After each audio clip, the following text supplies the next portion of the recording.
Hi everyone, I want to talk about some pitfalls to avoid in billing for TMS services. Number one, authorization. Make sure the authorization that has been scanned into patient file is for that patient, because we have had mix-up like this and claim denied because incorrect patient's authorization was in patient's file and the office did not stop to check. They saw authorization, did the service and moved on, but claim was denied. So always check authorization before starting your TMS service. Also check on the authorization, what is the start date and the end date. That's extremely important. Countless times we have had, let's say the authorization started from November 16 and for whatever reason, the doctor's office, the clinic started the TMS service on November 15th. The start date and end date is very important. If you need to go back and extend either the start date or extend the end date, please do so before starting the service. What are the service codes that are allowed? Check your authorization.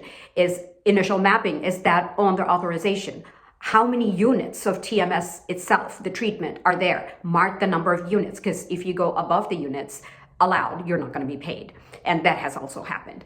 See if remapping is allowed. A lot of insurances, many insurances, will not allow you to bill for remapping. Another pitfall we see is finalization of encounters. We have met doctors who are finalizing TMS encounters anywhere from a couple of days to a couple of weeks later.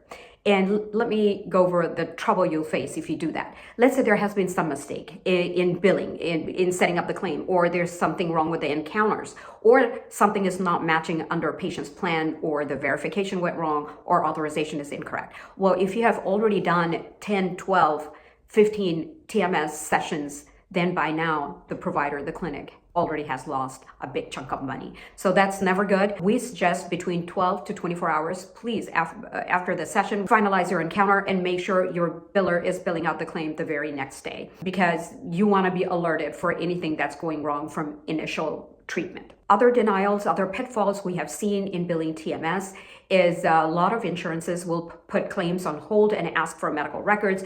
Well, when medical records are submitted by their doctor's office, a lot of times we see it comes back claim as denied, saying medical record does not support the claim. The reasons are very simple, and if this can be taken care of, you can avoid these pitfalls. Number one, we see incorrect session number has been documented in the encounter note. So let's say a doctor or the clinician has documented session number 14, whereas this is actually session number 15. Well, insurance is going to see, their system is going to see, they've already paid for the 14th session, and they're going to deny your claim, and they're not going to tell you why they're denying the claim.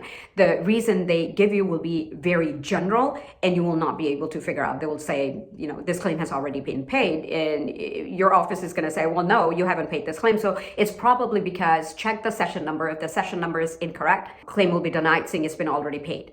Another scenario, what if this is session number 16, but you have documented session number 18? If you do that, that's going to create trouble also for future claims, and you're at risk of losing out the gap sessions that you skipped in documentation. Equally important is to document the date of service correctly. A lot of softwares are set up where when your office is getting the encounter ready the day before, just to be ready for the patient to come in, the day they open the encounter will be the date of service that's stamped on the encounter. Or for some software, the day that the doctor finalizes the exam note will be the date that goes on the encounter. Any mismatch of date, it's same as session number. You are at risk of getting your claim rejected, saying this payment has already been made for this session, or you're at a risk of losing payment. So again, going through the pitfalls, check authorization very carefully, check for dates, check for the CPT or service code, check for how many units are allowed, check for start and end date, and make sure the authorization you have on file is for the patient that you're treating right now. Complete your note within 12 to 24 hours. If by end of the day, that's perfect, so biller can come in and bill the claim immediately the next day. Also make sure, speak with your technicians, TMS technicians, to make sure they're putting the correct date of service and the correct session number in your encounter note. I hope this helps to avoid some pitfalls in TMS billing. Thank you.